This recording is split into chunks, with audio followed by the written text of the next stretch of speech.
This video is sponsored by David Beckham Cologne, best fragrance that I've ever used.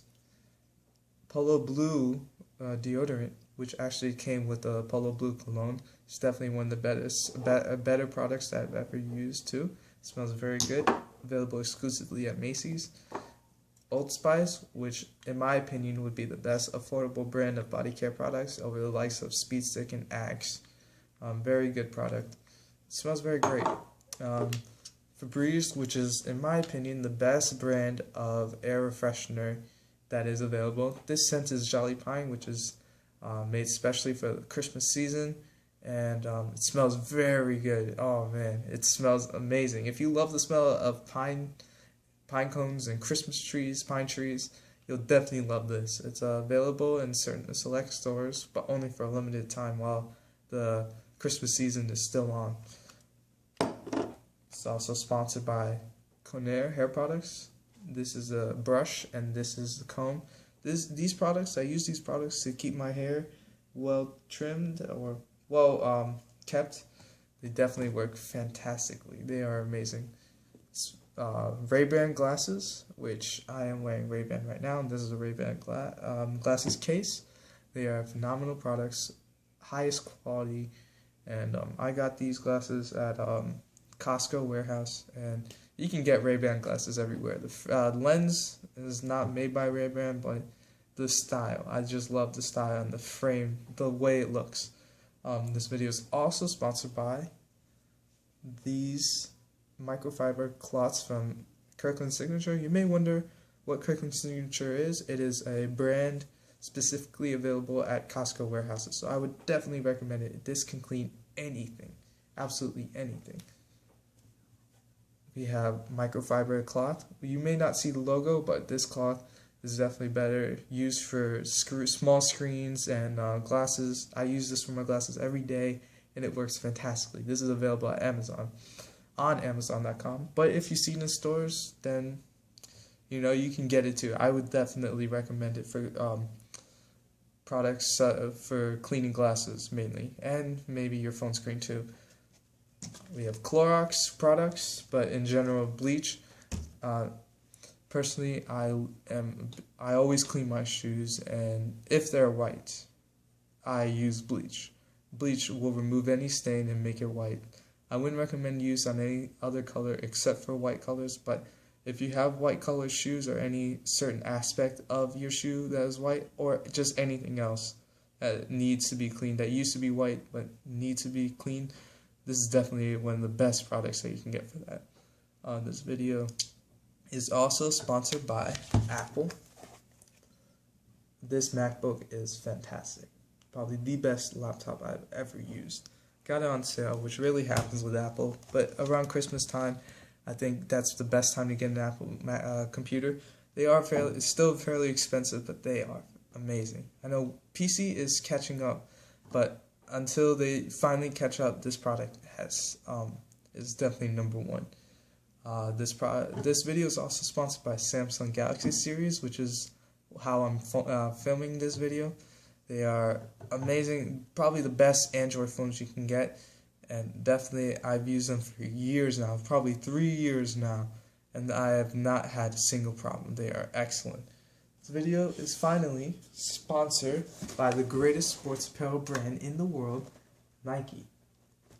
Many people will disagree with me, but out of all the products I've used, Adidas, Under Armour, Reebok, New Balance, Nike is definitely tops. Quality is amazing. Shoe design is amazing. Look, let me show you. Let me just show you how good this shoe looks. Now, this is a Nike Flyknit, free Flyknit chukka, so it's flexible.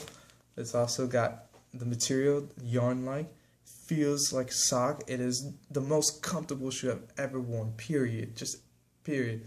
It's definitely the best. Nike is definitely one of the best, or if not the best, sports apparel brand in the world. And this video is sponsored by all the affiliates of Nike, including Nike football, or for people globally, Nike American football. You also have Nike football, which is soccer for us, but football everywhere else. And I would agree that it's a real football. This does not look like a ball you can kick with your foot. So, People disagree, but anyway, it's sponsored by all Nike affiliates. Now that a word from our sponsors has been concluded, it is time for the video. Enjoy. Now I'm going to talk about the fourth most valuable sports team in the world, which is, if you didn't recognize by the logo on my New Era cap, the New York Yankees. Now, just based on the logo itself, everyone can identify the team, or almost everyone. Even if they couldn't, they know that this symbol is a global brand. It's almost like a brand of its own because it's synonymous with everything, with style, with just people wearing hats. It's just a logo that can be found anywhere. The New York Yankees are one of the most, or if not, they are the most storied baseball team in all of the world. They've won 27 World Series titles. They have been to the postseason many times. In fact, 2014 was the third time since 1994 that the Yankees missed the playoffs. So right now we are going through a bit of a slump, and even 2015 was the first year that we came into the playoffs as underdogs. But for history, as long as history in baseball has been accounted for, the Yankees have been the most dominant team in baseball history. So without further ado, I'm going to go to the statistics that make the Yankees the most valuable team in the world. So, the owner of the Yankees is the Steinbrenner family. It was originally purchased by George Steinbrenner back in a long time ago. Purchased it for a few $1 million. It wasn't that much, but he's turned this team into a real global brand. So he has passed away since then, and his son and his family have now control of the entire organization. So the estimated revenue from the 2014 season, again, this is from 2014, not 2015. This Forbes list was comprised in July of 2015, so in the middle of the new MLB season, so they weren't able to have the necessary information to gather revenue and income and all statistics for the 2015 season. So anyways, $508 million is the estimated revenue for the Yankees of 2014. The operating income was only $8,100,000, which is earnings before interest, taxes, depreciation, and amortization. Now, Yankees, because of their high salaries, they're always skeptical. They're always bound to have to pay luxury tax, which is what the MLB implements for teams that have specific amount of money that they pay. There's no salary cap in the MLB. They just make teams pay extra for having such a high amount of player expenses. So anyways, operating income was kind of low, but they're at 0% debt value, which is amazing considering how much expenses and stuff that they have to take care of. Player expenses is at $241 million. That's how much they paid their players for the 2014 season, which is the second highest in the MLB behind the Los Angeles Dodgers. So based on those stats, people can definitely say that money doesn't buy success, which has been the case, especially with the Alex Rodriguez saga going on. 2014, he was suspended the entire year. 2015, he did come back. He was one of the main reasons why we made the postseason, but we're definitely paying him a lot of money, and that contributes to that player expense. We have gate receipt value, which is at $269 million. That's how much they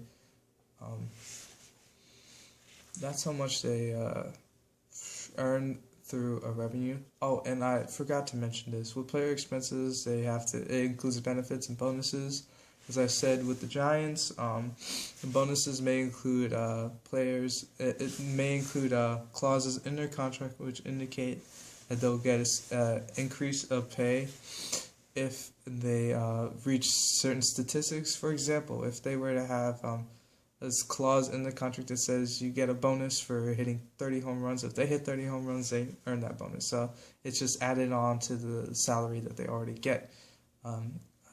And then we have benefits to those who are injured on the MLB's disabled list, which can range from 15, 30, 60 days, and then even more if they need. So we've had many players that have landed on the disabled list from 2014, including our biggest offseason acquisition, Masahiro Tanaka, and other players as well, such as Michael Pineda. We still have to pay them to their medical costs and all that. So, anyways, now we have wins to player cost ratio, which is at 52, which is even lower than the Giants.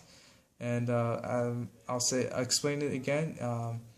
The wins to player cost ratio compares the number of wins per player payroll relative to the rest of the MLB.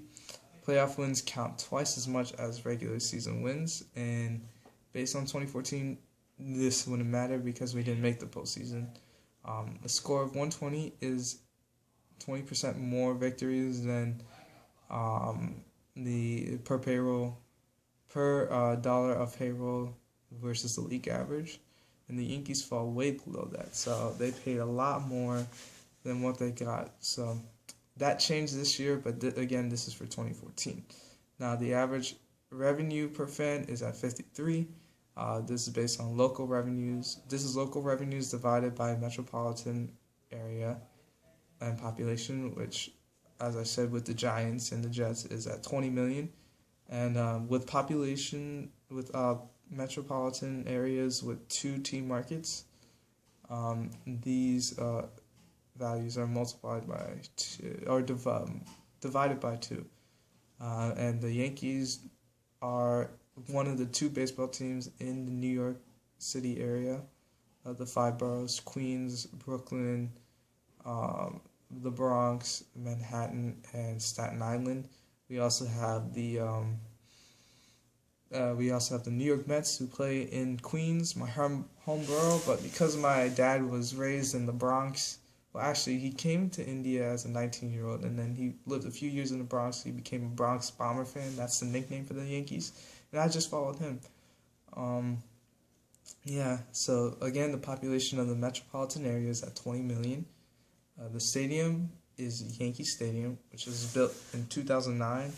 At that time, it was one of the most expensive stadiums in the entire world. And you may wonder why, since it's got a short outfield and it's a low capacity, it's just a baseball stadium. It's because New York tax laws are very significant. To build a stadium within the boroughs is just insanely expensive. It cost actually $1.5 billion to build back in 2009, which is more than what was paid to build Cowboys Stadium. Now, Cowboys Stadium fits 100,000 people. Yankee Stadium fits exactly 49,638. So there's obviously a very steep increase in taxes and just property taxes and expenses to build and operate a stadium in the city of New York. So anyways, that's just the North for you. That's why we're better. Just kidding. But maybe not. But whatever. Average attendance for home games was 39,922, which is among the highest in the MLB, but compared to its capacity, it is a pretty low percentage. And the reason for that is obviously the team's success wasn't the best, but it's just not everyone in the city of New York, people have things to do, people have families to feed. Just not everyone has money to go pay for tickets and spend 3 hours watching a baseball game. It's just, in New York, you don't always have time for that. Now, the biggest attendance numbers came from the New York Subway Series, which is the series between the Mets that happens twice per year, and Derek Jeter's final games. So definitely that upped the attendance, and then games against smaller opponents and just busy days or terrible weather conditions that would affect the attendance. The average ticket price is at $62, which is among the highest in the MLB, but it's pretty low compared to the rest of sports. That's because baseball has been losing attendance, so they're trying to, make it more affordable for more people to come. Baseball is still making tons of money, and players are still making the most compared to other sports. It's just that popularity has fallen short very fast and significant in the last 20 years, so that is why. So now social media, we have Facebook, which the number of likes is at exactly 8,492,889 likes, which is bound to change. The statistics were based on a specific date that I was able to find them. Now, the reason why they have more likes is because they have a bigger fan following, since they're a more historic team. Their identity of New York is based a lot on the Yankees, so definitely a bigger fan base. They've had more success in the past. Just even 10 years ago, we were still one of the best teams in the MLB. And baseball has a big following in Japan, so that definitely helps contribute to some of the fans. So now on Twitter, we have 1,530,000 followers. And on Instagram, which is, again, a new platform that just more recent than the others, they have 1,100,000 followers, which is more than the Giants and stuff, but it's not a ton compared to NBA and soccer teams. So the reason why I am a Yankee fan is because even though I was raised in the Queensboro of New York, my dad was a Yankee fan. He was raised for a few years. His first years in America were in the Bronx, the boogie down Bronx. So he became a Yankee fan. I followed his footsteps after I became a sports fan in 2009 after moving from New York to North Carolina. Now, I became a sports fan in North Carolina because everyone was a sports fan. I felt left out a little bit, so I just got into sports, and now I'm a huge fan. But the reason why I turned to New York is because I lived there for 13 years, so it's just where I'm from and based on where I'm from. And definitely we haven't had success in the last few years. Yankees have been the most successful New York team, and they still haven't made the postseason many times, until like 2 straight times, 2013, 2014. This year we got eliminated first round, but I mean, New York's fans, we have to deal with a lot.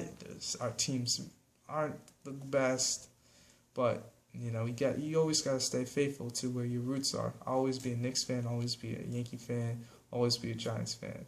And now we have our MLS team, I'll always be a NYCFC fan. Even with all the players that we had, we missed out on the postseason. I know this is straying a little bit too far on it, but that is why I'm a New York sports fan. Always stay loyal no matter what. You never change. So that is New York Yankees, the 4th most valuable sports team in the entire world. And I hope you enjoyed this video. They hard like Rottweiler. Can you handle it? Can you handle it? The whole industry been in shambles. Everybody fugazi, I'm just changing the channel. Kendrick Lamar, the people's champion, I'm animal for analysts. Career damaging versus meditating when candles lit. I like my raps extra prolific. Since freestyle